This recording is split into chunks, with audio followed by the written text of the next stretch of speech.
me repens. La Trinité, c'est pas vrai. C'est pas dans la Bible. J'ai eu la révélation aujourd'hui. C'est terrible. C'est une influence babylonienne. C'est terrible. La Trinité, c'est pas dans la parole de Dieu. C'est les païens babyloniens qui vous influencent à croire cela. Jésus n'est pas Dieu. Ça, c'est pas vrai. C'est les Babyloniens qui vous disent ça. Je dois avoir du sang babylonien. C'est pour ça que j'ai cru cela. Je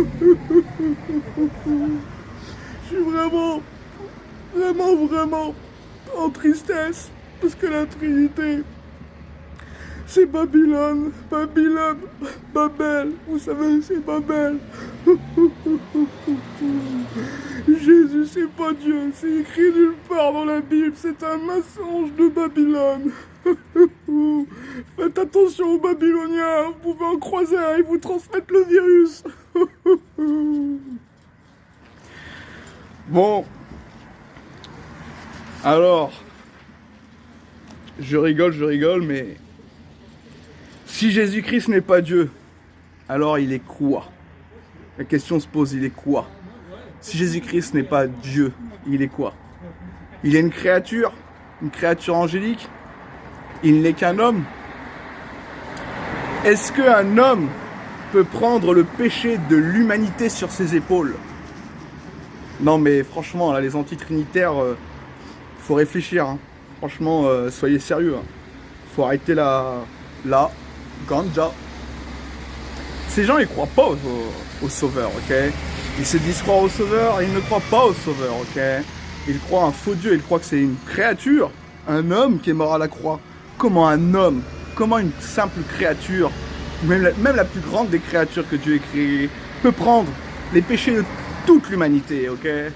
Personne ne peut faire une chose pareille. Si ce n'est pas Dieu seul, ok? Donc c'est bien Dieu qui est mort à la croix. Donc la question qu'il faut leur poser à chaque fois, c'est de dire, bah alors en ce cas-là, Jésus c'est qui? Jésus c'est quoi? C'est un homme? Un simple homme? Un prophète? C'est quoi? Un ange? Une créature angélique? Soyez sérieux, ok? Personne ne peut prendre les péchés de l'humanité. Il n'y a que Dieu qui l'a fait, ok? Et qui peut le faire. Donc Jésus-Christ est bien Dieu le Fils. Donc voilà, ce soir on va faire un petit tour un peu encore sur la Trinité, parce que il y a certains commentateurs là qui sont énervés et qui sont vraiment des loups, et donc moi ça me stimule justement, ok, à encore prouver que Jésus est Dieu par la parole. Donc même les experts en grec savent que le mot Seigneur, qui veut dire kurios en grec, est traduit du mot hébreu Adonai, désignant le Seigneur Dieu. Donc, l'éternel Dieu, c'est autant le Père que le Fils et le Saint-Esprit. Ok?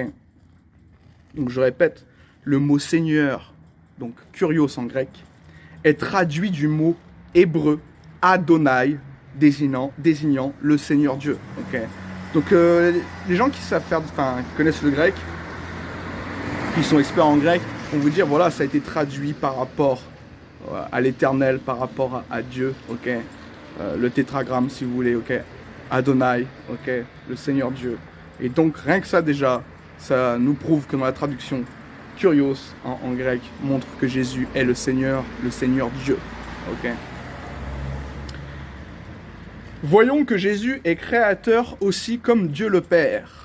Dans Hébreux chapitre 1 verset 10, il est écrit « Et encore, toi Seigneur, tu as au commencement fondé la terre et les cieux sont l'ouvrage de tes mains. »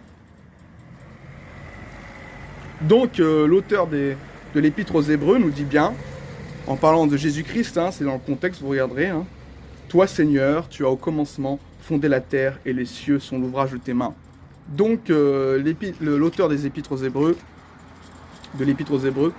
nous présente le Christ, le Fils de Dieu, comme étant créateur. Okay. Alors, ils vont te dire, la Bible dit que c'est Dieu qui a créé le ciel et la terre et tout ce qui existe. Oui, c'est Dieu. On est d'accord là-dessus. Oui, c'est Dieu. Mais dans Dieu, ok, dans Dieu, il y a quoi? Dans Dieu, il y a le Père, le Fils et le Saint-Esprit. Ok. Et donc, Dieu a tout créé par sa parole. Et sa parole, c'est qui? C'est Jésus. Ok. Donc la parole, c'est Dieu. Ok. C'est lui-même. Ok. Il ne peut pas être séparé de sa parole. Ok. Et donc, Dieu a tout créé par sa parole. Et sa parole, c'est qui? C'est Jésus-Christ.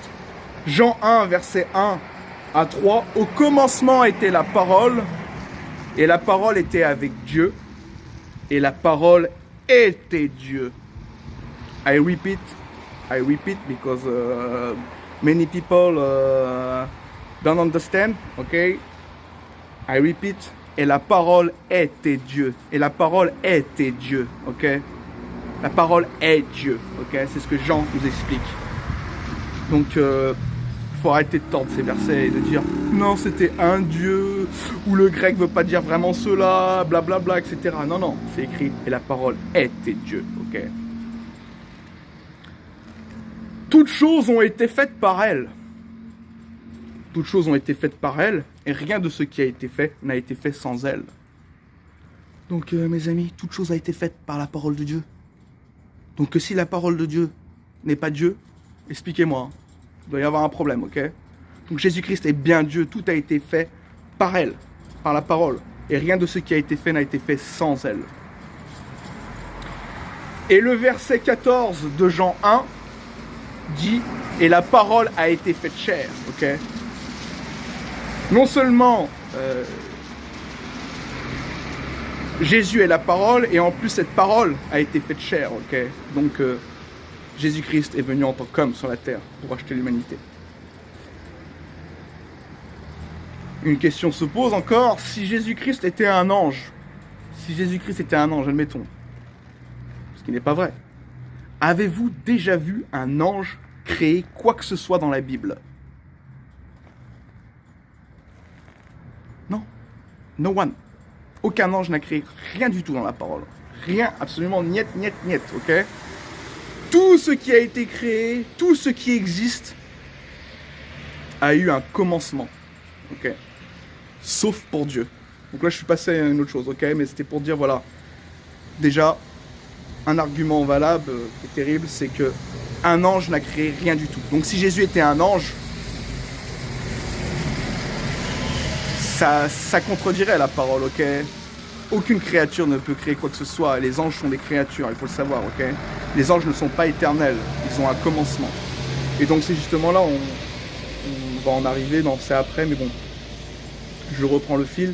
Donc voilà, pour dire une chose, Jésus-Christ, s'il était un ange, est-ce que vous avez déjà vu un ange créer quoi que ce soit? Non, donc Jésus n'est pas un ange, ok? Très important à comprendre.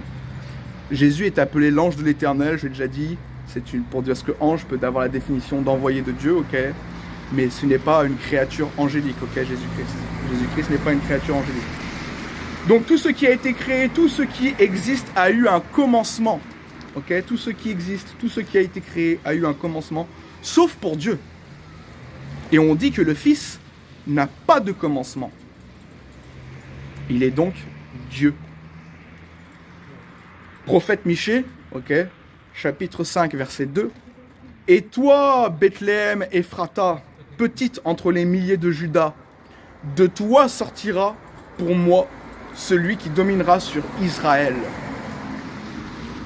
et dont l'origine remonte aux temps anciens, au jour de l'éternité. » Donc, qu'est-ce qu'il est dit? Et dont l'origine remonte aux temps anciens, au jour de l'éternité. Ok. Au jour de l'éternité. Mon ami, est-ce que tu peux aller en arrière dans l'éternité? Est-ce que tu peux... L'éternité, c'est l'éternité. Quand on dit au jour de l'éternité, ça veut dire que c'est sans fin, ok? L'éternité, ça veut dire sans fin, ok? Ça n'a ni commencement ni fin, ça a toujours été, ok? Quand on dit au jour de l'éternité, Michée nous présente, voilà, c'est un style littéraire. Quand il dit au jour de l'éternité, c'est qu'il a toujours été, ok? Donc il n'a ni commencement ni fin.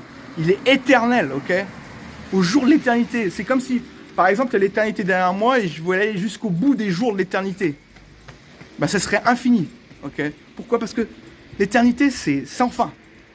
Donc, rien que ce verset Michée 5, verset 2, chapitre 5, verset 2, nous explique clairement que celui qui dominera sur Israël, son origine remonte aux temps anciens, au jour de l'éternité. Okay. Donc, mes amis, comment on peut nier un tel verset? Donc, Jésus-Christ n'a ni commencement ni fin, ok? Ni commencement ni fin. Il est éternel. Et donc voilà, donc Jésus est Dieu. Parce que tout ce qui a été créé a un commencement, même les anges, ok? Même la Bible King James dit pareil. Ses issues ont été d'ancienneté depuis l'éternité. Donc depuis l'éternité, ça veut dire que ça a toujours été. Il a toujours été, ok? Jésus-Christ a toujours été. On continue. Si Jésus-Christ était lui-même qu'une créature, Dieu le Père, donc Dieu le Père pourrait-il créer par lui des anges et tout ce qui existe? Dieu le Père, donc si Jésus-Christ n'était simplement qu'une créature, Dieu le Père pourrait-il créer par lui des anges et tout ce qui existe? Non, ok? Donc franchement, il faut arrêter la ganja, les antitrinitaires. Colossiens 1, versets 16 et 17, car en lui, donc en Jésus-Christ, ont été créées toutes les choses qui sont dans les cieux et sur la terre, les visibles et les invisibles, trône, dignité, domination, autorité, tout a été créé par lui. Ok? Tout a été créé par lui et pour lui. Et pour lui, ça veut bien dire ce que ça veut dire. Ok? Parce que toute gloire revient à Dieu. Donc si tout a été créé pour lui, c'est parce qu'il est aussi Dieu. Ok? Jésus-Christ est Dieu. Dieu le Fils. Donc même la gloire lui revient. Bien sûr, la gloire revient à Dieu le Père, mais aussi elle revient à Dieu le Fils et à Dieu le Saint-Esprit parce qu'ils sont un seul Dieu. Donc tout a été créé par lui et pour lui. Et au verset 17, il est dit, il est avant toute chose et toute chose subsiste en lui. Ok? Donc il est avant toute chose, avant toute création, parce qu'il est éternel. Et il est écrit, et toute chose subsiste en lui. Est-ce que toute la création peut subsister dans une créature, un simple homme, ou même un ange? Franchement, la question se pose. Non. Non. Ok?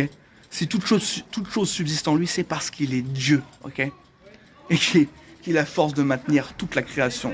Ok? Ça aussi, le verset 17 de Colossiens 1, c'est un verset vraiment qui prouve la divinité et l'omnipotence de Dieu le Fils, ok? Et donc, comme je disais, il a créé les anges, par lui ont été créés les anges, ok? Donc, il est co-créateur, Dieu le Fils, ok? Et donc, les dominations, les autorités signifient les anges, ok? Les créatures et les puissances célestes, si vous voulez, ok? Donc, Dieu a créé par lui, c'est-à-dire par sa parole, qui est le Fils.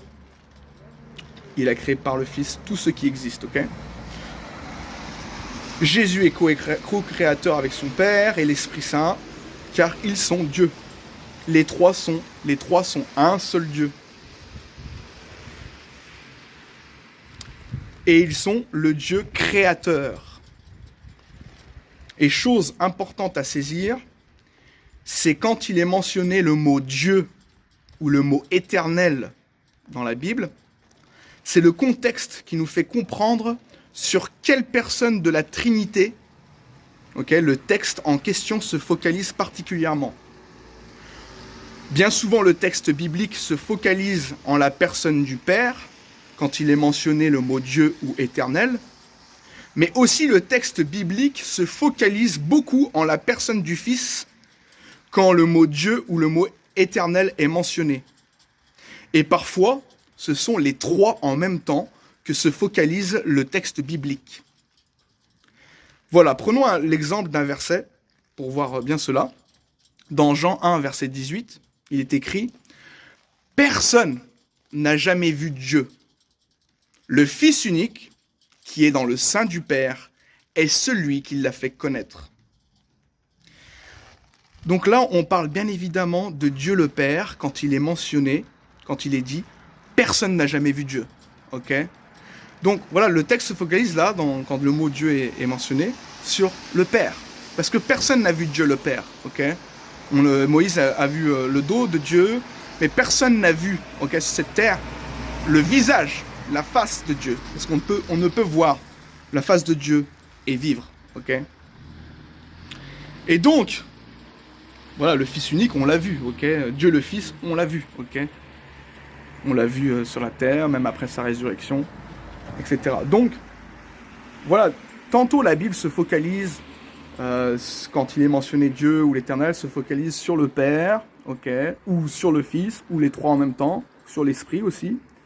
Mais voilà, donc ça c'est le contexte biblique qui nous indique quand il est mentionné Dieu, sur quelle personne en particulier le texte se focalise, ok. Quelle personne de la Trinité que le texte se focalise, ok. Bon, vous m'avez compris, hein. Donc là, dans ce verset de Jean 1,18, hein, le mot Dieu qui est mentionné se focalise sur la personne du Père et non du Fils. Donc quand on dit personne n'a jamais vu Dieu, parce que les gens ils disent oui, personne n'a jamais vu Dieu, donc si Jésus-Christ était Dieu, eh ben ça peut pas marcher. Non, en fait, Jésus-Christ est Dieu, ok, mais personne n'a jamais vu Dieu le Père. Et donc quand il est dit personne n'a jamais vu Dieu, c'est Dieu le Père. C'est le texte qui se focalise là-dessus. Bon, je me répète un peu beaucoup parce que bon, vous avez compris. Voyons aussi que le Saint-Esprit, pardon, voyons aussi que le Saint-Esprit est Dieu. Parce qu'on ne parle pas beaucoup du Saint-Esprit étant Dieu. Je ferai d'autres vidéos aussi hein, qui prouvent que le Saint-Esprit est Dieu. Mais je vais en donner un seul là ce soir. Dans Jérémie 31, donc Jérémie chapitre 31, versets 33 et 34, il est dit « Mais voici l'alliance que je ferai avec la maison d'Israël. Après ces jours-là, dit l'Éternel. » Donc il est écrit « Après ces jours-là, dit l'Éternel, je mettrai ma loi au-dedans d'eux. » Donc dit l'Éternel, ça veut dire Dieu, ok. C'est Dieu. Après ces jours-là, dit l'Éternel, je mettrai ma loi au-dedans d'eux, je l'écrirai dans leur cœur, et je serai leur Dieu, et ils seront mon peuple. Celui-ci n'enseignera plus son prochain, ni celui-là son frère, en disant « Connaissez l'Éternel, car tous me connaîtront, depuis le plus petit jusqu'au plus grand, dit l'Éternel. Car je pardonnerai leur iniquité, et je ne me souviendrai plus de leurs péchés. » Donc, le fait intéressant, voilà, là où je veux me focaliser, c'est écrit, voilà, mais voici l'alliance que je ferai avec la maison d'Israël après ces jours-là, dit l'Éternel. Okay, c'est dit l'Éternel qui est intéressant, vous allez voir pourquoi.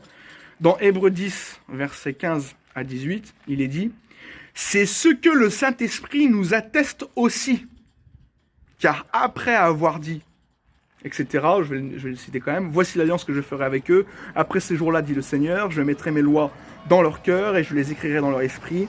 Il ajoute, et je ne me souviendrai plus de leurs péchés, ni de leurs iniquités. Or là où il y a pardon des péchés, il n'y a plus d'offrande pour le péché. Okay. Donc il est écrit dans Jérémie 31, verset 33, il est dit que c'est l'Éternel, okay, c'est l'Éternel qui parle. Mais voici l'alliance que je ferai avec la maison d'Israël. Après ces jours-là, dit l'Éternel. Donc on dit que c'est l'Éternel qui parle. Et l'auteur de l'Épître aux Hébreux nous dit « C'est ce que le Saint-Esprit nous atteste aussi, car après avoir dit. » Donc on dit, le Saint-Esprit, ok, c'est Dieu. Parce que l'Épître aux Hébreux reprend Jérémie 31, verset 33, en disant que c'est l'Éternel qui parle, et dans l'Hébreu 10, verset 15, il nous est écrit que c'est le Saint-Esprit qui parle, qui dit. Ok. Ça s'appelle des allusions intra-bibliques. Ok. Qu'on appelle ça, oui, allusions intra-bibliques. Il y a aussi un autre mot, c'est oui, allusions intertextuelles, si on peut dire. Mais des allusions intra-bibliques. Donc en fait, l'Éternel, c'est aussi le Saint-Esprit. Okay. Le Saint-Esprit est aussi Dieu. Ok. Et donc c'est pour ça que l'auteur de l'Épître aux Hébreux nous indique que c'est le Saint-Esprit qui a parlé. Ok. Parce que le Saint-Esprit est aussi Dieu.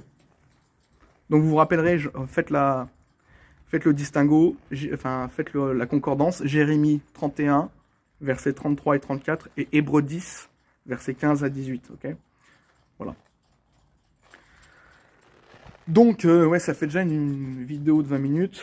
Je vais continuer à parler de certaines choses, vite fait, parce qu'il y a quand même des choses à dire encore. Allez, on y va, on est parti, j'ai fait quelques notes. Donc les démons, je veux dire les réprouvés, ok. Les démons, c'est dans le sens quand je dis les réprouvés, sont remplis, sont possédés de la tête aux pieds, ok. Donc les réprouvés sont des nids à démons. Nous, autant nous sommes le temple du Saint-Esprit, autant les fils du diable sont le temple de leur père, qui est le diable, ok. Donc ces réprouvés ne s'arrêtent jamais, jamais, jamais au grand jamais. Comme les démons ça s'arrête jamais. Ils trouveront toujours un moyen de mentir, de scruter les Écritures et de les tordre au maximum pour séduire ceux qui sont appelés à croire en Jésus-Christ, afin de les détourner du chemin de la vraie croyance, afin de les détourner du chemin de la croyance au vrai Dieu de la Bible. Donc quand ces gens, en fait, qui ne sont pas encore sauvés, qui sont appelés par Dieu, ces faux prophètes, ils arrivent, et ils les séduisent par des discours, par des hérésies de damnation, et par des discours flatteurs, etc., pour qu'ils rejettent l'appel de Dieu, et qu'ils croient à leurs hérésies, etc., et ce qui fait que, ils peuvent les damner, en fait. Ils peuvent participer à leur damnation, ok. Bien sûr, c'est soi-même qui est vraiment coupable d'avoir rejeté Dieu, mais les faux prophètes séduisent énormément, et donc, ils peuvent te tendre à que tu fasses le choix de rejeter l'appel de Dieu au profit de l'ego, de la flatterie des hommes, et de leur séduction, et d'être pas tout seul, parce que des fois on se sent seul, ok, etc. Quand on veut faire plaisir aux hommes, etc. Donc ils vont dire venez, viens, c'est pas comme ça, le vrai évangile c'est ci, c'est ça. Et donc pendant qu'ils sont appelés, ces gens vont les séduire à embrasser un faux évangile, à embrasser un faux Dieu, ok, comme les antitrinitaires, ok, qui ont un faux Dieu. Et en attendant, cette personne qui est appelée, elle rejette Dieu, et à un moment donné, Dieu peut la rejeter, tu vois, et elle devient réprouvée. Donc c'est vraiment dangereux. Les faux prophètes sont dangereux, pas pour ceux qui sont sauvés, ils peuvent rien faire à notre âme, nous sommes scellés, ils peuvent juste nous nuire, mais ils ne peuvent pas, ils peuvent nous faire perdre du temps, mais ils ne peuvent pas toucher notre âme est déjà scellée du Saint-Esprit. Et les faux prophètes sont dangereux pour ceux qui sont appelés. Ok. Et donc, je continue,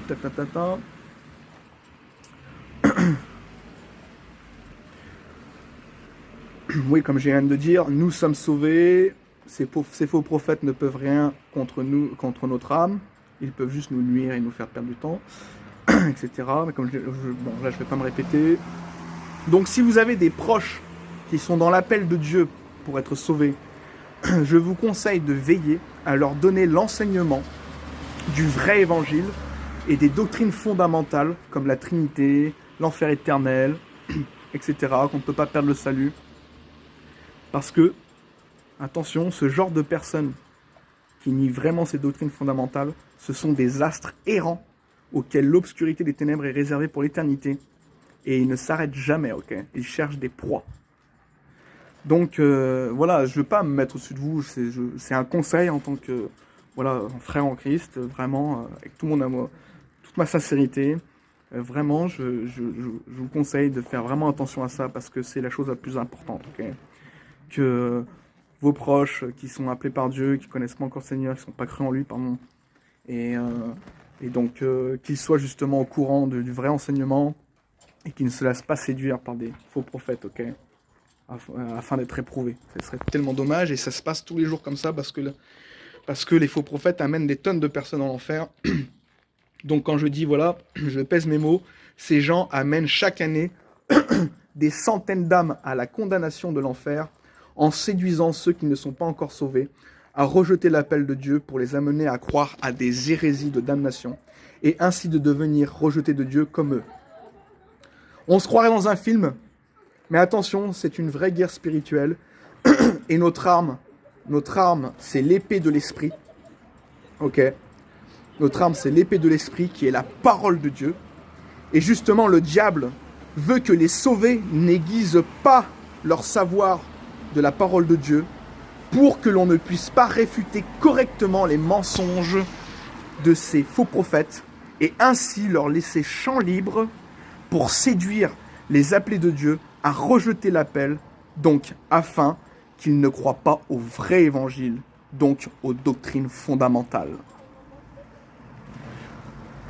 Vraiment, attention, ce n'est pas une blague. Ces gens sont vraiment à écarter de vos vies, absolument. Ce sont pires que des criminels.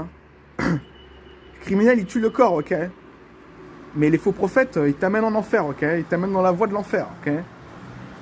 Donc, dans l'Ancien Testament, je ne vous fais pas dire ce qui a arrivé aux faux prophètes. Vous le savez bien. Donc, vraiment, d'autant plus, nous devons nous écarter de ces loups, ok?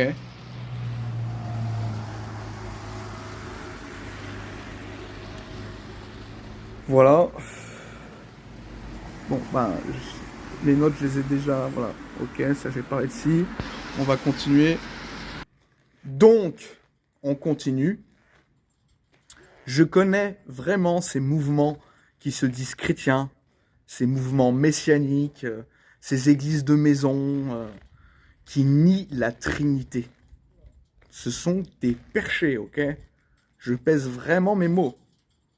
Moi, étant plus jeune, quand j'ai cru au Seigneur Jésus-Christ, ok, et j'ai été emporté à tout vent de doctrine, et j'ai fréquenté les charismatiques, les pentecôtistes, les églises de maison, les judaïsants, les messianiques, comme on dit là. Et vraiment, ces gens sont des rebelles à Dieu, ok. Ils ne supportent pas l'autorité de Dieu. Et donc, ils nient la divinité du Fils, ok. Ils ne comprennent pas que Jésus-Christ a fait la volonté du Père, tout en étant Dieu, ok. Et ces gens, vraiment, c'est des... Il y en a sûrement qui peut-être vont m'écouter plus tard ou qui m'écoutent là maintenant, on sait rien, mais qui savent de quoi je parle, ok. Vraiment, quand on croit au Seigneur Jésus-Christ et on est emporté à tout vent de doctrine, intérieurement, on se dit mais c'est quoi ce délire? Mais on est lancé dans la machine parce qu'on va faire comme tout le monde, etc. Et je vais vous dire franchement, vous l'avez déjà entendu, ok? Des gens qui disent que Jésus est le Père, ou qu'il n'y a pas de Trinité, que Jésus, c'est limite un demi-dieu, enfin, ils expliquent des trucs bizarres, tu vois. Non, honnêtement, mes amis, c'est vraiment... je connais bien ce domaine et je vais vous dire... c'est une expérience que Dieu a permis que je traverse aussi, et pour pouvoir en parler librement aujourd'hui, pour dénoncer, ok, ces sectes. Déjà, les églises de maison, ce n'est pas biblique, ok. Nous devrions avoir un pasteur, ok, qui est justement, qui est, comment on appelle ça, institué, ok, par Dieu, par une autre église qui est biblique, etc. Bon, en France, c'est compliqué de trouver une véritable église, mais il y a des gens qui sont vraiment des pasteurs, mais c'est assez rare, je vous l'accorde. Mais en tout cas, quoi qu'il en soit, ces gens, ces soi-disant mouvements messianiques, judaïsants, ces églises de maison, franchement, vous mentent et vous prêchent pour la plupart des faux évangiles. Ils veulent vous ramener à la loi aussi, et ils nient, ok, le vrai Dieu. Ils nient donc la Trinité. Et donc, c'est un peu le même genre d'hérétique antitrinitaire que Irénée de Lyon, à l'époque, donc à l'époque du IIe siècle, combattait. Ok. Il n'y a rien de nouveau sous le soleil. Ce qui a été fait, c'est ce qui se fera. Ce qui a été, c'est ce qui sera. Ok. Donc vraiment, les faux prophètes, le mensonge, il est renouvelé d'époque en époque, des fois de différentes manières, mais c'est toujours la même substance, quoi. Ok. Et donc vraiment, les antitrinitaires ont toujours été. Ok. D'ailleurs, bon, je passe à autre chose. Un autre fait intéressant, c'est que le diable, ok, fait tout à l'opposé de Dieu. Il fait tout le contraire du Seigneur, ok. Il est l'adversaire, il est l'opposition, ok. Et donc, on voit dans l'Apocalypse que, on voit, comment on appelle ça, la trinité du diable, si puis-je m'exprimer ainsi, ok. On va dire le trio du diable. Car il y a le serpent ancien, donc le grand dragon, qui est Satan. Il y a justement l'antéchrist, ok, et le faux prophète, mentionné dans l'Apocalypse. Et donc, on sait que le diable fait tout au contraire de Dieu. Et donc, et lui-même voulait se faire passer pour Dieu, ok. Et donc, il voulait ressembler à Dieu, etc. C'est Isaïe qui nous explique ça, Isaïe 14. Et donc, c'est aussi un fait intéressant de voir qu'il y a une espèce de trinité diabolique, donc un trio du diable. Et pourquoi? Parce qu'en fait, il fait l'inverse de Dieu, ok. Il est opposé à Dieu, c'est l'opposition, l'adversaire. Et donc, ça aussi, ça peut être un argument, ok, une puce à l'oreille qui nous montre bien que Dieu est trinitaire, ok. On n'a pas besoin de cet argument, mais je vous le dis quand même, ok. Parce que toute la Bible est très claire sur la Trinité. Voilà, bon, je continue encore. Donc ces gens-là, ces antitrinitaires, ces modalistes, ces charismatiques, messianiques, pentecôtistes mélangés, ouais, c'est le mélanger la sauce entrecôte, pentecôtiste, etc., j'en sais rien. Tous ces gens-là, ce sont ceux qui vraiment sont des fervents de cela, des fausses croyances, ce sont vraiment des démons, ok? C'est vraiment des gens qui sont antichrist, ok? Et que tu peux rien faire pour eux, ce sont des réprouvés. Et je vais vous dire, ils paraissent les plus gentils. Ces gens, ils font comme s'ils étaient des saints, ok? Ils ont une voix douce, et ils te font la moraline, tu sais? Quand toi tu t'énerves, et ils te disent tu vois, tu t'énerves, hein, t'es pas dans la vérité, hein. Ah, t'as vu, tu juges, hein, blablabla, tu vois ce que je veux dire, hein. Ils vont dire moi je pardonne, hein, toi t'es pas un vrai chrétien, hein, tu pardonnes pas, hein, là, là, là. Ils se font passer pour des victimes, ok? Ils se font passer pour des victimes quand tu les repousses. Ils se disent, ils se disent eux-mêmes, c'est ainsi qu'on a traité Jésus, donc les gars, écoutez, c'est nous qui sommes dans la vérité, vous nous rejetez, c'est pas vrai, hein. C'est pas parce que vous êtes rejetés que vous êtes dans la vérité, ok? Certes, beaucoup d'enfants de Dieu, donc qui sont des enfants de Dieu, sont rejetés à cause de la vérité qui est en eux, ok? La parole de Dieu, le Christ, ok, qui est en eux. Donc, ça, je suis d'accord. Mais il y en a beaucoup qui sont rejetés parce que ce sont des loups. Ce sont des démons, ok? Ce sont des faux prophètes. Et donc, ils jouent avec vous avec la moraline. Hein. La moraline, ils vous disent « Ah, tu juges. Ah, tu me repousses. Jésus n'aurait pas agi ainsi. Blablabla, tu vois. » Ce sont des gens pervers, ok? Ils veulent te faire passer pour le coupable, mais c'est eux qui sont les coupables et que c'est eux qui sont à rejeter. Et on ne doit pas négocier avec ce genre de personnes, ok? C'est vraiment à fuir. Et donc, la Bible dit encore, Proverbe 26, versets 24 et 25, par ses lèvres, celui qui est se déguise, tu vois, par ses lèvres, celui qui est, il se déguise. Donc, il a la moraline, tu vois, la moraline. Il est là, il moralise, ok? Il mousseline. Et il met au-dedans de lui la tromperie, ok? Lorsqu'il prend une voix douce, ne le crois pas, car il y a 7 abominations dans son cœur. Ces gens-là, tu sais, le diable, tu sais, quand il envoie ses ministres, quand il envoie ses enfants, il passe pour des gens super cool, super sympas, super pieux, etc., d'une apparence de piété, hein, tu vois, mais reniant ceux qui en fait la force. Mais ces gens, ils t'envoient tout droit en enfer dans leur séduction, etc., ok? Ils t'envoient dans la voie de l'enfer, pour ceux qui ne sont pas encore sauvés, qui sont appelés de Dieu. Donc vraiment, à faire attention, ok? Vaut mieux quelqu'un qui est un peu, où on voit qu'il est peut-être un peu nerveux, qu'il est pas, voilà, ok? Moi, je suis de nature un peu nerveuse, je le reconnais, mais je suis peut-être habillé en loup, hein, tu vois, je suis habillé tout en noir, mais je suis une vraie brebis dans mon cœur. Et je vais te dire, vaut mieux faire affaire à quelqu'un où tu vois un peu, ses défauts, un peu sa nervosité, mais regardez son cœur, tu vois. Et je vais te dire, je n'abuse pas quand je dis ces choses-là, ok? C'est vraiment, ces gens sont à rejeter, ok? C'est vraiment des démons, ok? Comme le Seigneur a dit à Satan, à Judas, qu'il est démon, ok? C'est pas que c'est un démon en soi, c'est qu'il est fils du diable, donc voilà, c'est pour dire, voilà, c'est une image forte que Dieu donne, ok? Ces gens sont réprouvés, ils sont possédés la tête aux pieds, et ils ont toutes les ruses pour vous séduire, ok? À ne pas croire au vrai évangile et au vrai Dieu de la Bible. Donc, on continue. Même Tite, l'épître de Paul à Tite, chapitre 3, versets 10 et 11, il nous a dit quoi?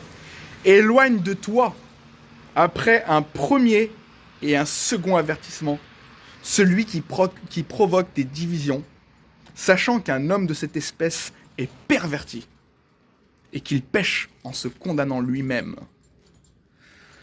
Sachant qu'un homme de cette espèce est perverti, c'est-à-dire, ce sont des gens corrompus d'entendement, réprouvés en ce qui concerne la foi, ok ? Ce sont des fils du diable.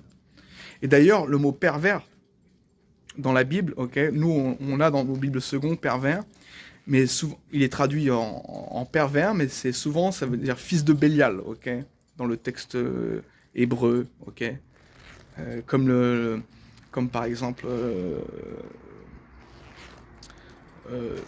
les deux enfants d'Élie, etc., étaient des gens pervers, et dans la Élie, pas le prophète, hein, Élie, le souverain sacrificateur à l'époque, ok, et ben ses propres fils étaient des gens pervers, et en fait dans la traduction ça veut dire fils de Bélial, fils du diable, ok. Donc pervers, c'est vraiment des gens qui sont pervertis dans leur esprit, ils sont corrompus. Aucun enfant de Dieu ne peut être pervers, ok. Il a plein de péchés, il peut être influencé par le mal, mais il n'est pas pervers, ok. Il ne fera jamais des choses aussi tordues dans l'esprit, ok, pour t'amener en enfer, tu vois, c'est pas possible. Ces gens sont vraiment des pervers, ok. Bon, vous m'avez compris. Et donc, il faut éloigner de soi, après un premier et un second avertissement, celui qui provoque des divisions. Donc ces gens-là provoquent des divisions, ils arrivent, ils te disent hey, Jésus c'est pas Dieu, vous avez mal compris, il n'y a pas de Trinité, blablabla, c'est un seul Dieu, comment Jésus peut être Dieu, ils vont te sortir tous des trucs comme ça, ils provoquent des divisions dans les assemblées. Et donc ces hommes de cette espèce sont pervertis, c'est ce que Paul nous dit. Et donc ils pêchent en se condamnant eux-mêmes, ok. Ils sont condamnés ces gens, ok. On continue dans 2 Jean. Donc, deuxième épître de Jean, chapitre 1, versets 9 à 11, il est dit « Quiconque va plus loin et ne demeure pas dans la doctrine de Christ n'a point Dieu. Celui qui demeure dans cette doctrine a le Père et le Fils. Si quelqu'un vient à vous et n'apporte pas cette doctrine, ne le recevez pas dans votre maison et ne lui dites pas salut, car celui qui lui dit salut participe à ses mauvaises œuvres. » Okay. Donc vraiment, même Jean nous explique que la saine doctrine de Christ, si quelqu'un n'amène pas la saine doctrine de Christ, de la parole, etc., et ben justement, on ne doit pas le recevoir dans sa maison, on ne doit même pas lui dire bonjour. Okay. Donc il faut s'éloigner de ces gens-là, okay. Parce qu'ils ne demeurent pas dans la doctrine du Père et du Fils. Ces gens-là n'apportent pas la bonne nouvelle, ils te prêchent un faux évangile, un faux Dieu, etc. Donc, voilà, encore un verset qui nous explique de nous séparer de ces gens-là et de les marquer comme dire, pas à parler ces gens, ok, dire marqué comme faux prophète, ok. 1 Timothée, chapitre 6, versets 3 et 4, il est dit « Si quelqu'un enseigne de fausses doctrines et ne s'attache pas aux saines paroles de notre Seigneur Jésus-Christ et à la doctrine qui est selon la piété, il est enflé d'orgueil, il ne sait rien, et il a la maladie des questions oiseuses et des disputes de mots. » Donc, si quelqu'un enseigne de fausses doctrines, les gens qui nient la Trinité, c'est une fausse doctrine, ok. Ils ne s'attachent pas aux saines paroles de notre Seigneur Jésus-Christ, ok. Et à la doctrine qui est selon la piété, ok. L'ensemble de la parole de Dieu est homogène, ok. Et donc, si quelqu'un retranche ou va plus loin, il n'enseigne pas la doctrine de Christ, ok. Donc, ces gens à éviter. On continue dans Acte 20, verset 30, il est dit « Des hommes qui enseigneront des choses pernicieuses. » Pernicieux, c'est vraiment, ça t'attaque, ok. Ça attaque l'âme. Ils enseignent des hérésies de damnation, ok. Des hommes qui enseigneront des choses pernicieuses. Donc ceux qui nient la Trinité, ceux qui nient que Jésus est Dieu, mais ceux qui nient ou même le salut par la foi seule, ceux qui nient toutes les doctrines fondamentales, c'est à mettre de côté, tu vois. Tu le marques dans ta tête en disant, lui, stop, pas à parler. Non, vraiment, je plaisante, enfin j'ai l'air plaisantin, mais je suis vraiment très sérieux là-dessus. Et je le fais pour amour de mes frères en Christ. J'ai aucune gloire à gagner là-dessus. Vraiment, toute la gloire revient à Dieu. Je le fais parce que moi, j'ai souffert d'être emporté à tout vent de doctrine. Et j'ai vu beaucoup de ces fausses doctrines, de ces faux prophètes. J'ai eu affaire à plein de ces gens malsains, pervers. Et je vous dis, c'est pas drôle, ok. Ils te troublent vraiment. Et donc, j'imagine ceux qui sont pas sauvés, qui sont appelés de Dieu, ces gens-là sont vraiment, t'amènent direct en enfer, ok, si ils se laissent séduire, s'ils veulent se laisser séduire. Donc vraiment, c'est pas un jeu, hein. Vraiment, je pèse mes mots, ok. Voilà, donc, pour terminer, voyons encore un dernier verset. 2 Corinthiens chapitre 11 du verset 13 à 15. Ces hommes-là sont de faux apôtres, des ouvriers trompeurs, déguisés en apôtres de Christ. Et cela n'est pas étonnant, puisque Satan lui-même se déguise en ange de lumière.